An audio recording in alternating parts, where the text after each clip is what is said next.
So there's been a lot of intrigue when it comes to this year's NFL draft, anywhere from Joe Burrow and what he's going to look like to where Tua Tagovailoa is going to fall and anywhere in between. So what I wanted to do this week on draft week is do my own mock draft. I'm going to do all 32 teams in the first round.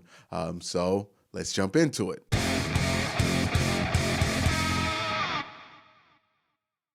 Okay, so with the first pick in the draft, I think this is going to be very obvious. It's going to be Joe Burrow. Don't see any other choice there for the Cincinnati Bengals. Would be a knockdown choice. It would be something that would help them for the future, I think. Now, the next choice with Washington, this is where it gets a little bit, but not really, kind of questionable. Yes, Washington has a history of making terrible decisions, but I do trust Ron Rivera's influence in the building will be enough where they'll make the right choice and get a can't-miss edge prospect like Chase Young. No questions here. I think this is similarly obvious. Jeffrey Okudah here for the Lions. Got rid of Darius Slay, left a big hole in their secondary. Then we got Isaiah Simmons for the New York Giants. I think that makes a lot of sense there. Seems like a Dave Gettleman type pick. And then we get here to number 5, where you have the Miami Dolphins. And this is where a lot of people have Tua Tagovailoa going. I'm spoiler warning. I don't think Tua is going to go in the top 5 this year or in the top 10. So I don't think they're going to go Tua. I also don't think they're going to settle for Justin Herbert. I think they're going to get what they think is the top offensive lineman in the draft. And I do think they're going to lean towards somebody who can be more versatile and play a guard if he needs to. And that's going to be Tristan Wirfs. I don't think he's a tackle. Or elite tackle in the NFL, but I do think he's going to be a very good guard, and he makes more sense for some teams than he does for others. Now, here at number 6, it's also interesting because, the Chargers really don't have a quarterback here. They could go Justin Herbert or Tua Tagovailoa, but they also could sign Jameis Winston or even Cam Newton in the offseason, and that can muddy the waters. I think that they're going to do what I would say is the wrong thing here, but I also can't blame them. I think they're going to go with Justin Herbert. I think Tua's injury is going to scare a lot of people off because they have not been able to meet with him inside the buildings yet. They just don't know what that knee is like. He's had other injuries. It just seems really risky with no pre-draft to just take Tua within the top 5. So I think they're going to go with Justin Herbert. I don't think Justin Herbert is going to be that great of a quarterback, but I do think and just feel that he's going to go there. Now you have the Carolina Panthers here. Interesting spot because they don't really have an answer at quarterback either, but they did just sign Teddy Bridgewater to a long deal. So all records indicate that Teddy Bridgewater and they aren't going to go quarterback here. So I think they're probably going to go Derek Brown here. I think they're going to go Derek Brown here. It makes a lot of sense. And then you have the Arizona Cardinals. They could be looking for a tackle, and I think they're going to be very excited to take Jedrick Wills right here at number 8. And then we have the Jacksonville Jaguars, who I think are going to make a slightly irrational decision here, a decision I wouldn't make, but a decision they're going to make nonetheless. I think they're going to get Henry Ruggs here at 9, draft a wide receiver. And then we have the Cleveland Browns here with a bevy of options. And honestly, if they're at this point with all these tackles on the board, with Tua on the board, and a lot of these coveted wide receivers still on the board, I think they'll probably trade back a few spots to just get a little bit for next year or maybe more in this year's draft. But since I'm not going to do trades here because I'm not paying for the full version of this website, I think that their best bet here is going to be Mekhi Becton. I know people like Andrew Thomas, but I think Mekhi Becton is just a better fit. The Browns are going to run the ball a lot more than they pass the ball this year. Mekhi Becton is a much better run blocker than anybody in this draft. He is an absolute beast, a complete mauler. He's a good enough pass blocker. And you got to remember, they're going to be running that Shanahan offense, and you don't have to be the best pass blocker as a tackle to have success in that offense. Just look at San Francisco during the season. They had their left tackle go out. They had a backup in there for a while. I mean, even against Myles Garrett against the Browns on Monday Night Football, nobody noticed. So I think Becton is going to grow into being a better pass blocker, but he is already a beast at run blocking. And when you have Nick Chubb and Kareem Hunt in the backfield with a Kevin Stefanski offense, that's going to be coveted more than any other skill set that any other tackle can bring. So I think Mekhi Becton is the best fit for the Browns at the tackle position if they're going to go that way, especially if Derek Brown's not there, who could solve some problems with the defense. So I think Mekhi Becton is a lock for the Browns at 10 in this scenario. And then we go to the New York Jets, who are kind of like in the same spot as the Browns. They need a tackle. They're going to go Andrew Thomas here. So whoever the Browns don't pick, they'll pick up. Now we're going to go to number 12 here with the Oakland Raiders. Lot of choices here. I think it's going to be pretty easy for them to go with CeeDee Lamb here. They've been trying to fill that hole at wide receiver ever since they traded Amari Cooper. This guy is a obvious fit there, which is going to kind of make the 49ers mad. And this is why I think there's going to be a trade up at 10 here for one of these wide receivers, because you have San Francisco and Oakland, two teams that desperately need a wide receiver that are going to want to trade up with Cleveland and get their guy at wide receiver, especially if Henry Ruggs gets taken at 9. So I would expect one of these two teams to trade up to 10 to Cleveland, so Cleveland can fall back, maybe give up a tackle. Maybe they think New York's going to go with Andrew Thomas, the more polished tackle out of Georgia, and they can still get Becton at 13 or 12.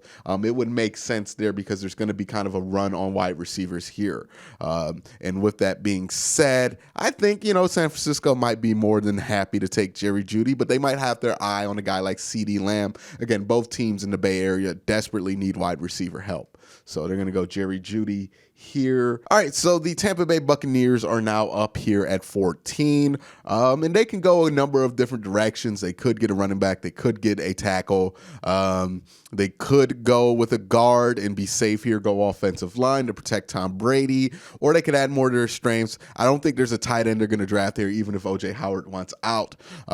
So I think they're going to go a little bit against the grain of what everybody thinks they're going to do, and I think they're going to take Chisholm here from LSU, the edge rusher, very athletic guy. Maybe they see a future him opposite of Shaq Barrett, who they, I think, franchise tagged this offseason. So I think they're going to go in that direction there. And then you have the Denver Broncos, who are in a kind of odd spot here. I think what they're going to do is take Justin Jefferson. They need wide receiver help as well, and they want to surround their young quarterback, Drew Lock, with as much help as possible. And there's just a ton of wide receivers in this draft to go ahead and make that happen for them. So I think they're going to go Justin Jefferson there. The Atlanta Falcons here at 16. Okay, they see C.J. Henderson from Florida available at 16. I think there is no doubt that they will almost crash their Zoom call to put this call in, because, boy, that is a fortunate fall for them. And then you have the Dallas Cowboys, who I think are going to go Xavier McKinney here. I think that's been what they've been mocked to. I think a safety here would make a ton of sense. I don't think there's a corner worth taking at 17, but I think him as a safety right here, that's going to be more than worth it. And now you're back to 18. Tua's still on the board. You're the Miami Dolphins. Maybe you didn't want to risk your early pick on him because you needed an offensive tackle because you traded Laremy Tunsil last year. But now you got your tackle help.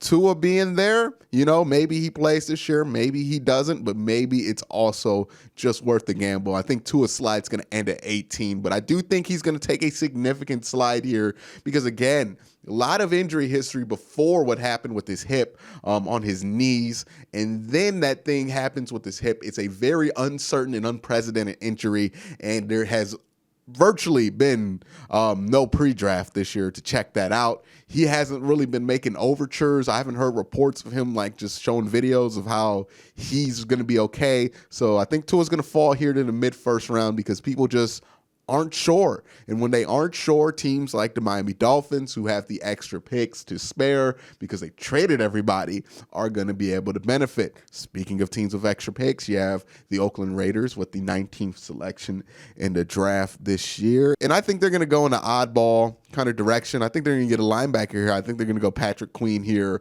as early as 19. I don't think people are going to be in love with that pick, but I do think that's going to happen. And then at number 20, I think the Jacksonville Jaguars are going to be more than happy with their second pick in this first round to take Javon Kinlaw, which would be a tremendous coup for them at 20. Again, if he's still on the board at that point, I think somebody's going to trade up and take him, but we're not doing trades because I'm not paying for the full thing. So there it is. All right. Then at 21, I think the Eagles are going to go with a safety here. They're going to get Grant Delpit here. I think that makes a ton of sense for them to shore up some things. They would have gone wide receiver. Maybe they're one of those teams that trades up for one of the very good wide receivers in this draft because they desperately need that depth there, as last year showed. But, I think they're probably going to end up just taking best player on the board, which would be him at that point. Now we have the Minnesota Vikings. Think they're going to also be thinking similarly and take a LSU secondary member in Christian Fulton. I think that makes a ton of sense for him. Now we get here where it gets interesting with the Patriots. I think my bold prediction for this draft is that the Patriots are going to make 2 selections in this draft in the first round. I think they're going to make their selection here at 23. I think they're going to trade up at the end of the draft with one of these teams and draft their quarterback of the future to get him in that 5th-year option. I think that guy is going to be Jalen Hurts because he really does, personality-wise, fit the Patriots mode.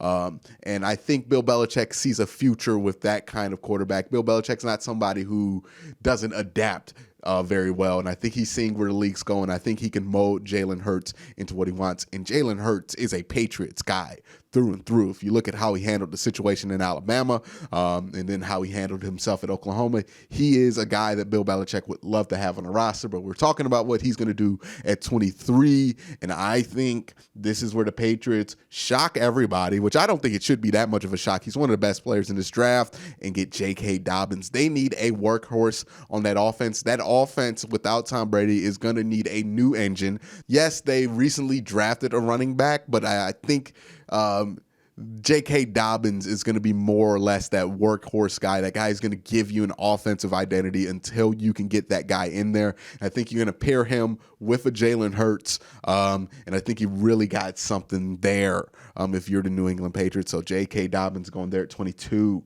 or 23. Now we have the Saints here at 24, and I think they're going to go here with Gladney, get a corner. And then at 25, the Vikings, a lot of teams with 2 first-round picks this year. I think they're going to get the best offensive tackle available, which is going to be Josh Jones at that point. And then you have the Miami Dolphins with the 26th pick, and I think they're going to probably try to do more to shore up the other line. I think they're going to get Yetur Gross-Matos, and I'm sorry if I mispronounced that, the edge rusher out of Penn State. I think he needs to get a little bit bigger. He doesn't have the strength and the mass up top, but he does have a lot of promise as a pass rusher, and if you can get him at 26, I think it'll be worthwhile to see what you can get out of him. Now you have the Seattle Seahawks. They had to sign beast mode last year, kind of off the street. I think they're going to look for somebody to pair with Russell Wilson. There's no wide receivers really available, not a lot of tight ends here. I don't think they should draft a lineman, so I think they're going to go DeAndre Swift here, running back out of Georgia. Would make a ton of sense for them to add an extra dimension to their offense because they were just so ravaged by injuries in that position last year. All right, now you got the Baltimore Ravens, who would go linebacker, but I think all of the attractive linebackers are off the board. I also think all of the attractive wide receivers are off the board. You're down to a wide receiver from Baylor, which normally doesn't work out for most teams, and a linebacker from Oklahoma, which normally does not work out for most teams. But I think they're going to go Denzel Mims here. They need a wide receiver. They need to add that extra dimension to their game with what Tennessee kind of exposed at the offense last year. They have a little bit of a hole in that area. Now we go to the Tennessee Titans, and they're going to get Ezra Cleveland here. They just need a tackle to replace Jack Conklin. Conklin. I think he's the guy right there, athletic guy out of Boise. So now we're down to 30. I think they're going to go, again, another tackle here, and they're going to get Isaiah Wilson out of Georgia, protect Aaron Rodgers in his last few years. And now you have the San Francisco 49ers. I think they should get a safety here. I think Antoine Winfield is a very good safety. I think he's a late first round, early second round kind of guy.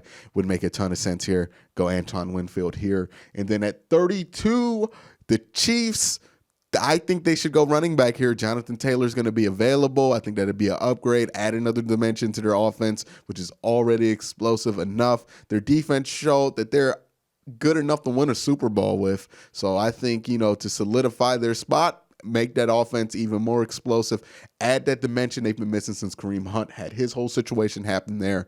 So Jonathan Taylor in the first round. And that is what I think is going to happen in the NFL draft. What are your thoughts? Do you think this is realistic? Do you think some of my explanations are stupid? Let me know down in the comment section below, and let me know what you think is going to happen, especially within the top 10 if you're a Browns fan. But thank you guys for watching. Have a great day. Have a good night.